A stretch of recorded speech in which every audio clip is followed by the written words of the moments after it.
All right, everybody, we are back. We are back for another episode of Eight Queens Roundtable Show.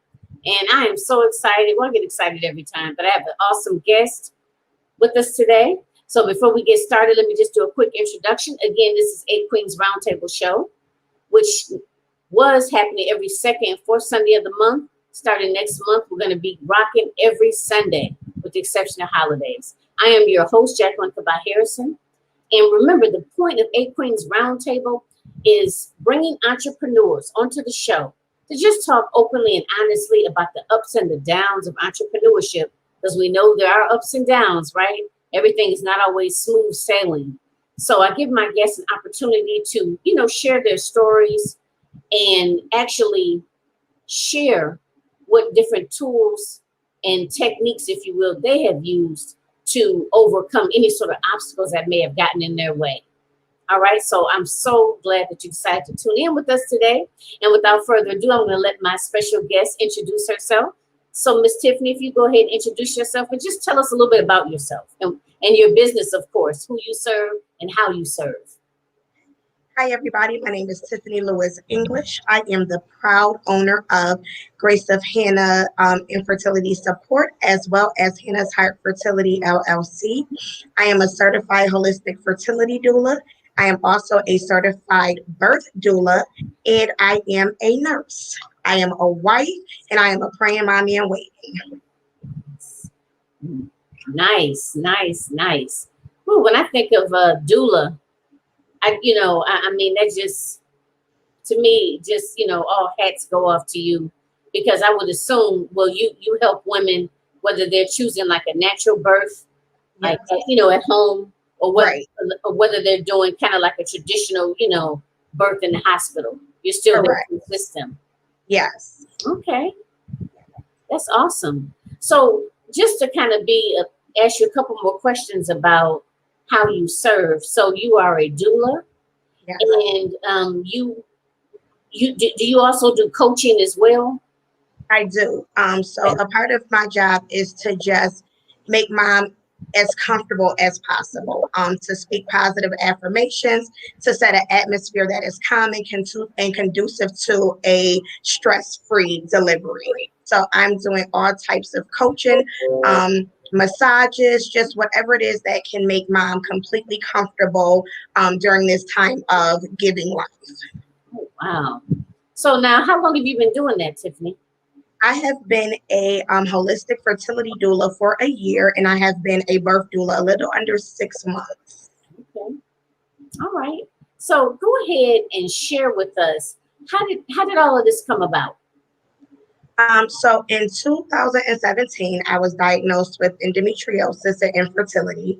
So what endometriosis is where the lining that grows on the inside of your uterus actually grows on the outside. I had stage 4. So my fallopian tubes were completely covered in scar tissue. And in 2019, I had both of my fallopian tubes removed, leaving IVF, or a miracle from Jesus, to be the only way that I would become a mom.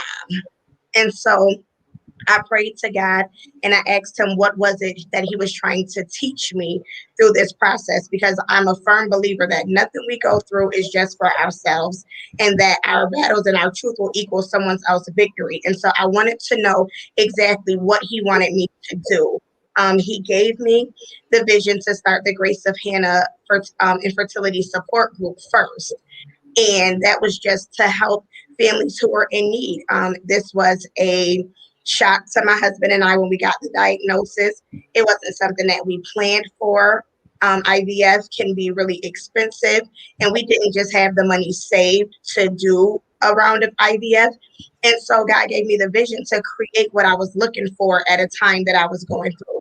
Because sometimes you can have a support system, but until someone has actually walked your path, they don't really understand. And then I prayed a little bit more, because I just knew that there was something more that God wanted for me to do. And that's when he gave me the vision to become a doula. And the definition of a doula is basically to serve. And in my walk with Christ, that's what we're charged to do anyway, to serve. And so I felt that God put me in this position that even though I'm still on the journey myself to try to conceive, what other way than to serve other families who are hurting at the same time as I am.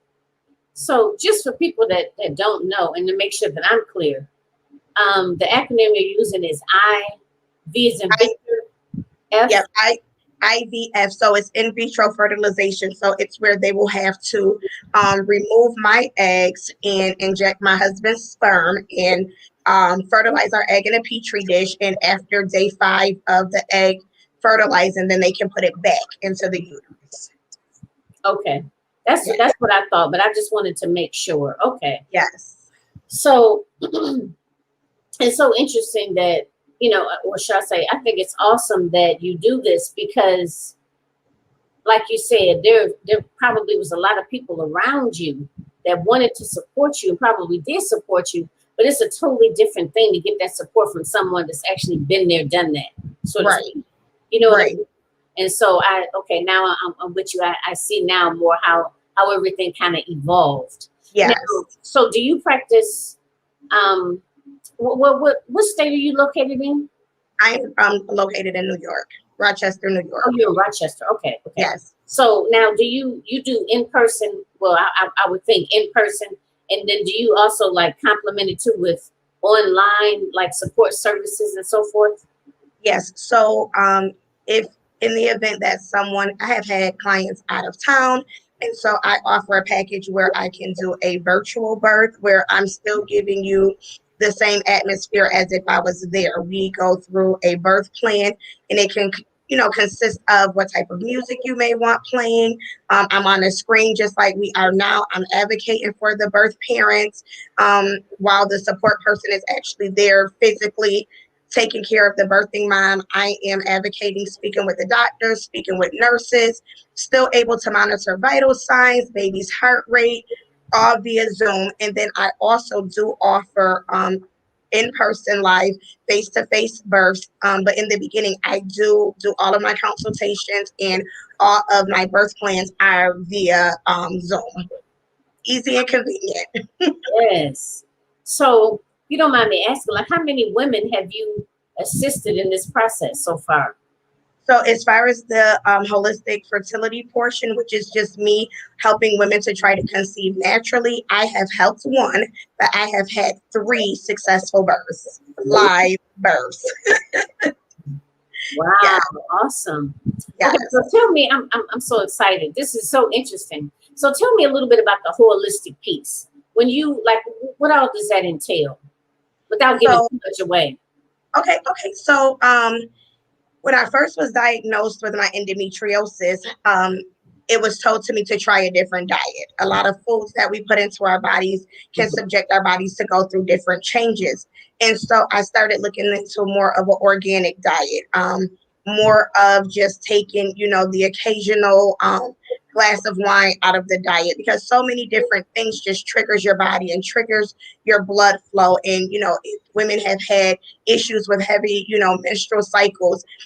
Red meats can contribute to that. So a holistic health is basically just anything from the earth. We're looking for all natural products to put back into our body to cleanse our body of all of the toxins that may be preventing us from reaching the goal of motherhood. So I don't personally do yoni steams to my clients, but I do every so often. I myself will go and see my goddess and have just a yoni steam where she's helping me to rid the toxins that may be stored up in my ovaries or my uterus. And so that's just basically it. Holistic healing is just nothing added, just strictly from the earth, cleansing our body of the toxins that are lying dormant in there. Okay. Now, I was going to ask you something, and it's like I don't like to interrupt, but sometimes I'll have a moment and I'll forget. Right. So you talked about ridding the body. Okay, this is what I want to ask you. Mm-hmm. You said it's called endometriosis? Yes. And that's when Explain it again. It's when, what is it exactly that happens to the body? So the endometrium lining that's usually develops on the inside of the uterus, it grows on the outside. Okay. Yeah, so it causes scar tissue, and it just, I mean, some people have had endometriosis on their ovaries, their uterus, their fallopian tubes. I myself, it is attached to my bowel and my bladder. It is a chronic disease that there just is no cure for. At one point, they thought that hysterectomies helped to stop the flow of the growth of the scar tissue, but that's not the case. Okay. It's not the case. And so I have stage 4, which is the most severe case of endometriosis that you can have. It has almost taken over the complete reproductive system almost. And there's no cure for it. No cure. Now, does it tend to be hereditary? It's really it's unknown. Hmm. It's really unknown. And for me, no one in my family has ever been diagnosed with endometriosis. I am the first. My sister has children. My mother, of course, had children, all of my aunts. And so we just don't know where it came from. Now, is it painful? It is. Okay. It is very painful. It usually grows more during the monthly menstrual cycle. But there can be times where women can have it attached like to their hips or different areas, and it just causes just this undescribable pain. There's no words for the pain. It is definitely painful. I think I've known one other young lady that's suffered with this, if I'm correct. And I remember her, oftentimes she would miss work. Yes. She said she was in a lot of pain. Yes. But let me ask this. And, I'm hoping that, ladies out there, for those, who may be suffering or may think you're suffering from this, or, someone else, please get in contact with Miss Tiffany here, because it's so important to have that support. Yes. So the other thing I was going to ask was, I asked if it was hereditary, and you said that they don't know where it comes from. Right. Okay. So now, have you found, because I know oftentimes the whole issue of fibroids comes up. Right. And I know that African American women tend to have higher rates of fibroids. Like I know I have fibroids myself.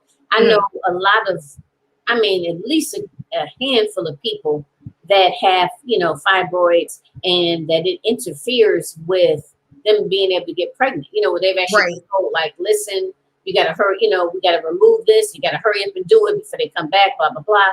Right. Would you say, or is there any research out there that says that this particular condition affects African American women more so, or have you not? I have not heard that it affects African American women more. I'm actually in a lot of endometriosis groups, and there are more Caucasian women actually who are in those groups. So I think it is just really a woman's issue. Of course, but I don't think it really has as much as an impact on rates. Okay. I just was interested to know, because like I said, I know with the fibroids, right, I think just about it, and I know I'm kind of, blanket statement, everybody, but I'll say that a lot of my cousins, friends, right, most people are like, I got fibroid or fibroid or something. Exactly. I didn't realize I had them, until I became pregnant, and the doctor looked and was like, okay, I have had 2. Okay. But it was the position that mine were in, that it wasn't harming anything, it wasn't a situation that was going to harm the pregnancy. But as time went on, they've gotten bigger, because I know a lot of women that, they're even pregnant, and the pain, because of where the fibroids are. So, yes. But wow, this is just, I appreciate you just for what you do. and being able to come and, to talk openly about it. And, I know you also said that you're still, in the process too of, um, I guess I want to say dealing with it. I didn't want to use that word per se, but yeah. So thank you for coming and, talking about it and having an open discussion about it. Yes, I just feel like so many times we were raised up that, what goes on in our home stays in our home. And so that allows you to have to fight in silence or fight alone when there can be someone sitting right next to you who's going through the very same thing. And so my only desire is that if I can help encourage one family or one, woman, that then my job is done, because I know what I felt like when I first got my diagnosis, and my family was there for me, but they just couldn't pinpoint or understand exactly what I was going through. And so I wanted to be that voice. A lot of women aren't as vocal about it as me. My journey is an open book. And so I want to be that advocate, and I want to be that voice to step up and step out and say, listen, you're not alone. Listen, I understand you. Don't let anyone downplay your diagnosis. Endometriosis is a rough thing to deal with, so don't let anyone downplay you. I know your pain. I feel your pain. And so that's where I get my pleasure. My purpose is to help someone else to know, listen, you don't have to fight this journey alone. I'm your journey girl. I got you. Yep.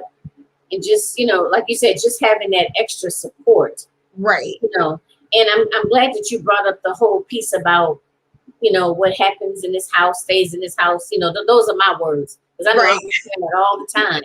Yes. A lot of times people are suffering in silence. Yes. You know what I mean? Yes. And let me ask this too. Now, if in the event that this is too personal, or you don't want to share, okay, I totally get it. Okay. But I think too, when you talk about, reproduction, a lot of us as women, attach that with being a woman. Right. You know what I mean? And yes. and I would venture to assume that some women may also just be suffering in silence because they feel like less of a woman. You know what I mean? Or especially maybe if they're married, they might feel that, they're not able to fulfill their, duties as a wife, and so on and so forth. So again, if it's not too personal, like, would you, mind sharing maybe even something from, your experiences, or maybe some of the experiences? I don't know if you can say, some experiences from some clients without, giving way too much information. Yeah, no, I can definitely share my own personal experience. When we first got the diagnosis, it was 4 months before our wedding. And so it was kind of just like I had 2 emergency surgeries. It was just like, okay, let's get married. We'll deal with it after. And then the pressure of, now we're married, so what next? We don't have the money saved up to jump right into a round of in vitro fertilization. What do we do?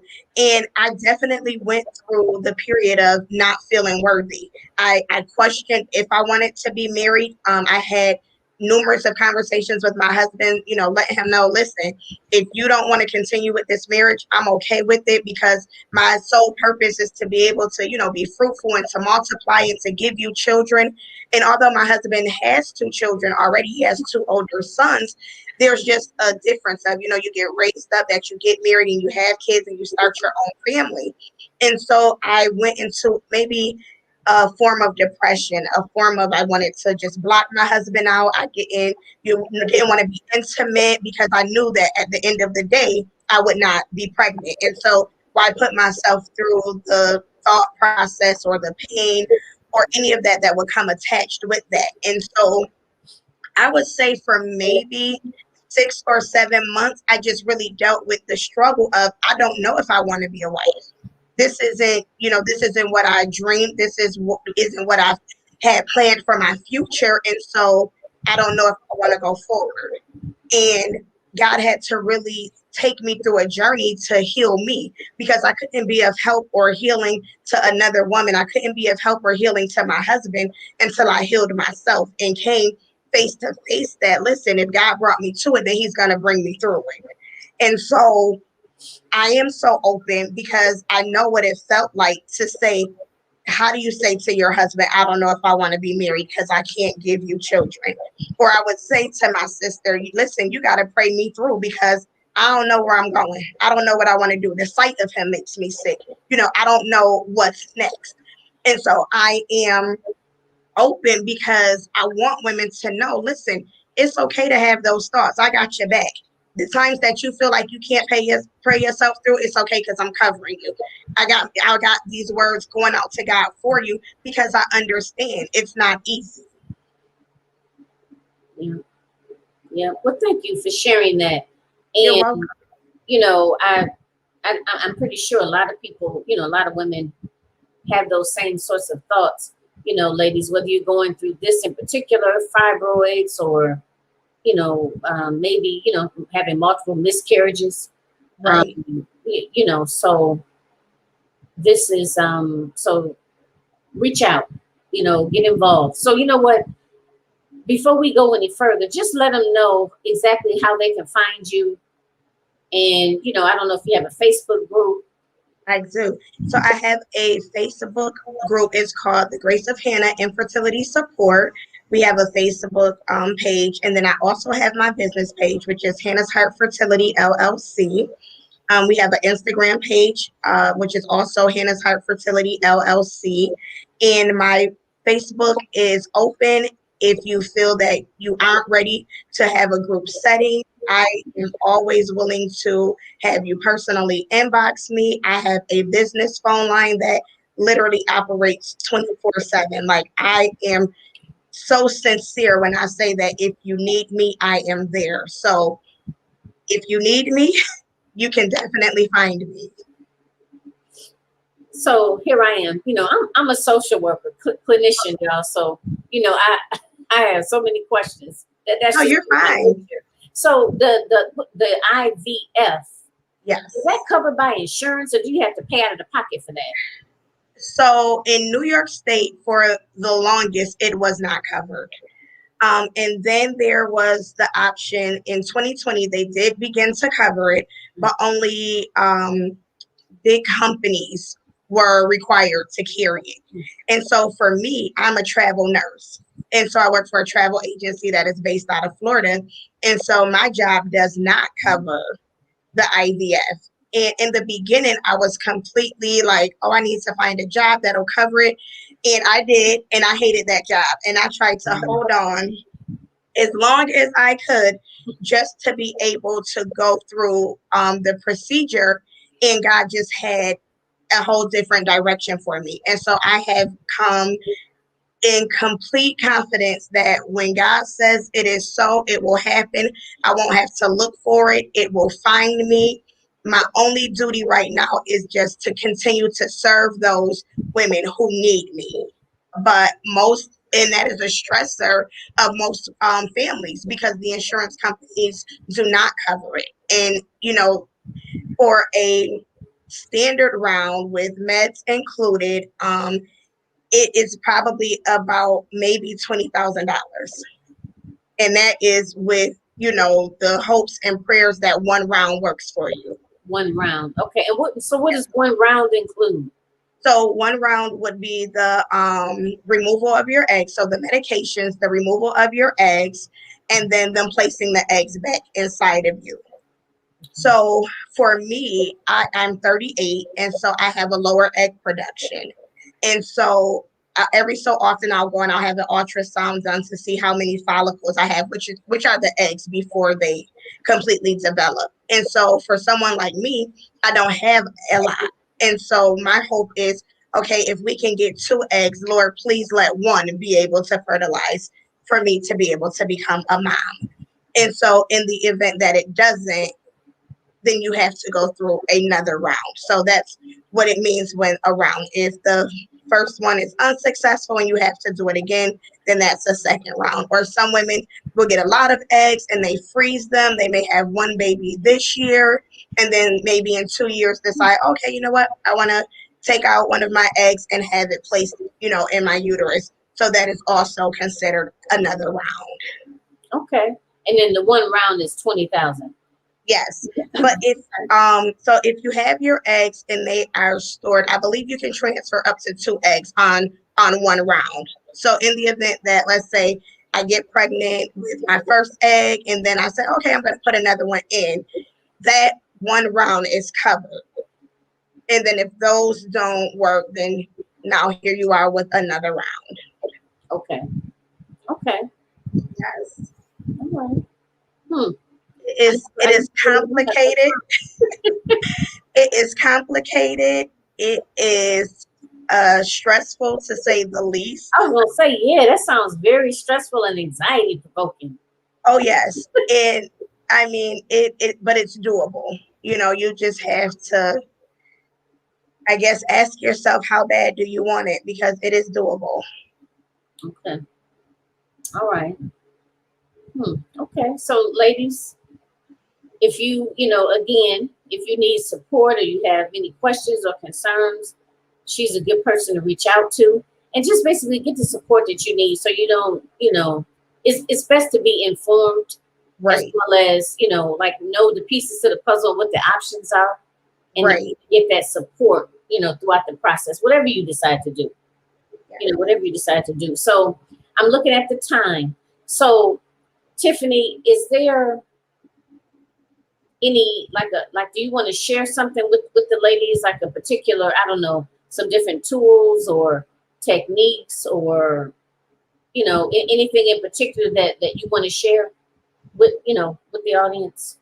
Um, I'll just say, one of my main reasons, well, one of the main reasons, of me becoming a doula was to be able to, assist women in birth, but also just with our Black maternal health rate. So many African American women die at the hands of birth. And so a doula is someone who is there to really advocate and support and be informed where you aren't.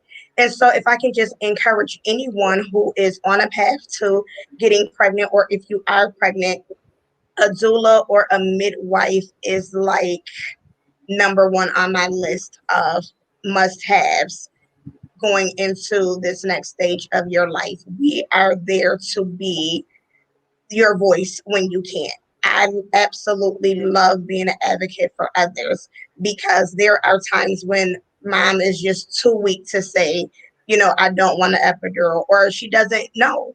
And so I appreciate being able to walk away from a birth saying I was able to help somebody successfully give life and keep theirs. So if I can just encourage you to do anything, a doula or a midwife is definitely the way to go this day and age. So two things that just came up for me. One, Okay. you mentioned about African American women dying, Yeah. higher rates of dying during childbirth. Well, Yes. I wasn't even aware of that. So I Yeah. wanted to kind of elaborate a little bit more on that. And then number two, what exactly is the difference between a midwife and a doula? Okay.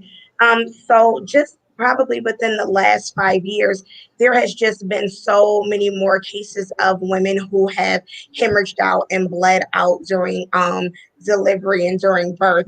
And like I said, mom is too weak. She doesn't understand what's happening with her body. She doesn't understand the transition and the changes that are going on. And once again, a doula is just there to be able to step in. Okay, hi doc. Mom is bleeding out, or baby is in distress. Maybe it's time that we try to give her something to help push and get delivery, get it started. And so in a hospital setting, period, you have to think about it. Doctors and nurses are running back and forth between different patients. You have someone who is there at your disposal to just kind of cater to and take care of you. And so a doula is able to pick up on those things that maybe the doctor has stepped out of the room and now mom is going into a shock, and the doula can step in and say, hey, something isn't right with mom. Her numbers aren't right. Can I get a doctor in here to check her out? A doula is just a extra set of eyes to make sure that mom is delivering this baby safely and living to be able to take care of this child. and then the difference between a doula and a midwife. So as a doula, I can help coach you through birth. I can be of assistance. I can change positions, help you change into positions to get comfortable to push. I can do massages for you, whereas a midwife can actually facilitate a birth. She can actually, you know, be there and do a home birth with you without having a doctor present. So the midwife. So if someone wanted to have a birth at home, Yes. then the midwife would actually be able to deliver the baby. I mean, do Yes. all the other things prior to or leading up to, Yes. as well as deliver. Yes, because a midwife has that medical background, where a doula is just certified to be able to be of support to you. Okay, so can you do, a lot of people have both? Yes. Yep. Okay. And a then lot of people have both.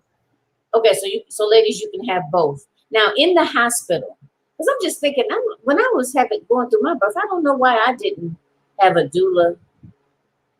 People don't really know about them. Even now, people be like, oh, where was this? Like, there's postpartum doulas that will come in and keep the baby so that mom can get rest, help do some light housekeeping. And people were like, wait, I never knew that this existed. You know, where was this when I was having babies? You know, but it's just something that's kind of been quiet kept. But now within the last couple of years, especially with so many, moms just dying during birth, it has come, full circle or come to the forefront, because a lot of people just didn't know. But now, is it a woman's right? Does a hospital, let's say they're having a birthday, let's say they're not doing a home birth, but they have a doula and would they need the midwife if they're having the baby in the hospital? It's their choice. It's their choice. The hospital doesn't have a say-so in that at all. No, I mean, you have to get the approval. I mean, it's whatever the hospital's policy is. But for most of the hospitals here that I have had interaction with, my last birth, mom had both a doula and a midwife. Okay.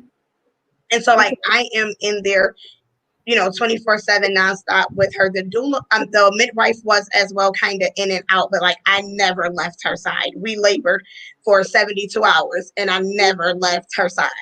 Okay. Wow. Okay. Yeah. I don't know why I didn't. I guess probably just wasn't informed. But now, in terms of for the doula and the midwife, is that, let's say for the midwife, does the insurance cover that, or is that an out of pocket? I am not sure for the midwife, because that's just not my scope of practice. I know for the doula, for the most part, it is out of pocket, but we did just get a email from New York State a few days ago saying now that we may be able to take Medicaid insurance, and there's a whole class just telling you what will qualify you or your patient to be able to use the Medicaid. But so for the most part, it is out of pocket, but there's programs for families who are maybe on the lower income side that can get grants and stuff for a doula. I personally do births for a organization in my hometown where I kind of help people who can't fully afford a doula, but I still am there at their disposal, and nothing changes. I am still 24 hours available to them, as if they were someone who was paying me out of pocket. Okay. Wow. And you know what? I would think when a woman gets pregnant for the first time, sometimes they have some knowledge about it and sometimes they don't. They have older sisters or, their mom or aunts or whatever that may be very involved. They may be able to kind of, educate them through the process. But I know for me personally, my mom is deceased. And, she was, she had already passed by the time I got pregnant. And I was just out there, I didn't know, you know what I mean? So I'm pretty sure, especially if we have people that maybe don't have that guidance, maybe they're younger, just even around the education piece about what they need to look for, or don't be frightened by this, or, do this to, be healthier, you know what I mean? To ensure, and, later on down the line that this pregnancy is healthy and, the best outcomes and things along those lines. I would be very, very, very helpful. Absolutely, yes. Mm-hmm. Yeah, I love it. I could tell. So 72 hours, huh? Oh, 72 Ooh, long hours. wow.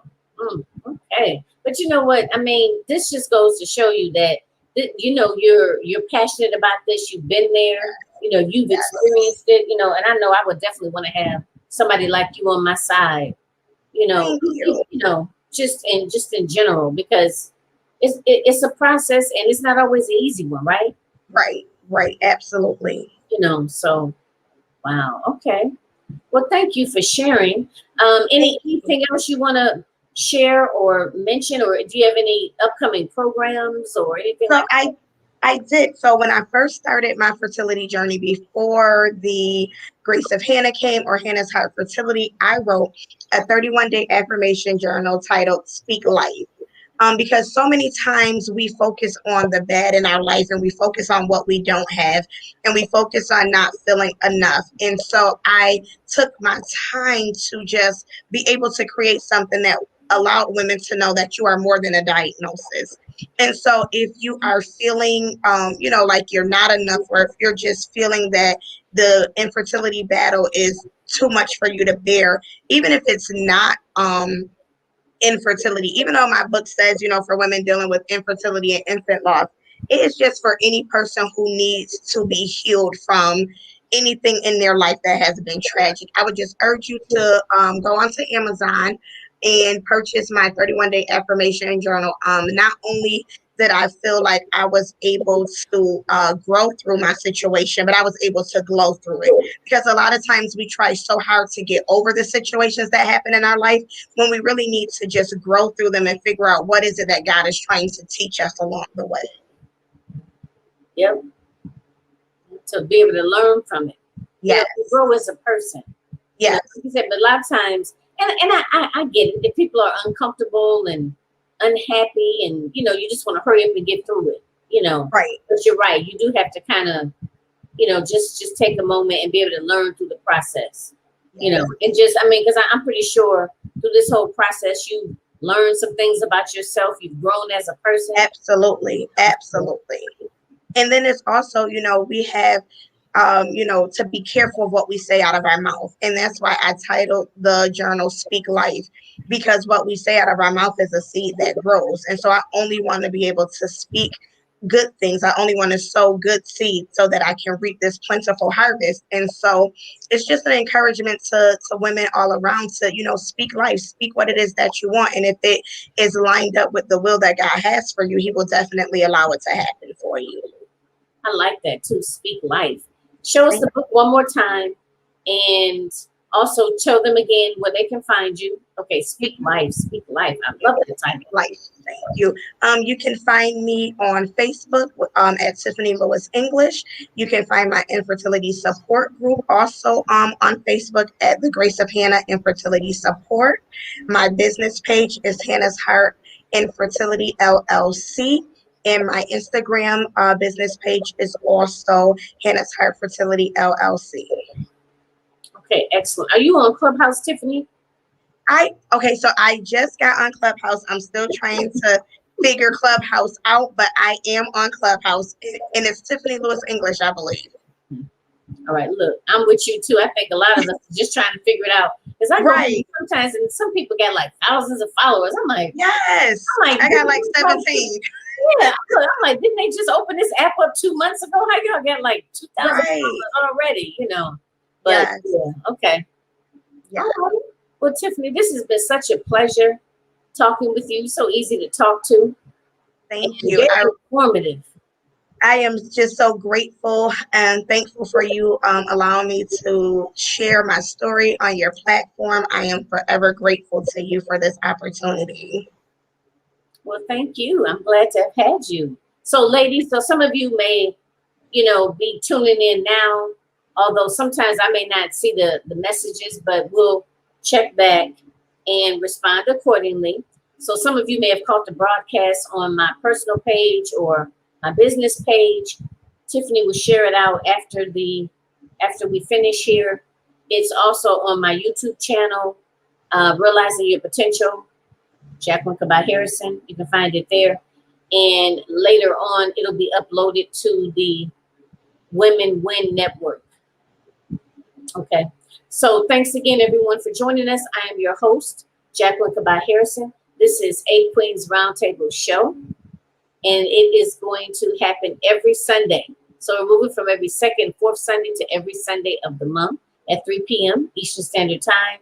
If you have a story to tell, you're an entrepreneur, and you want to come and share your story to help others, as well as give, practical tools, techniques. We as business owners, we need to keep our arsenal full so we can continue on our journey, because we know that it's not easy. I'm not gonna say not always easy. It's not easy. Right. There's gonna be a lot of ups and downs. So you can't prevent that.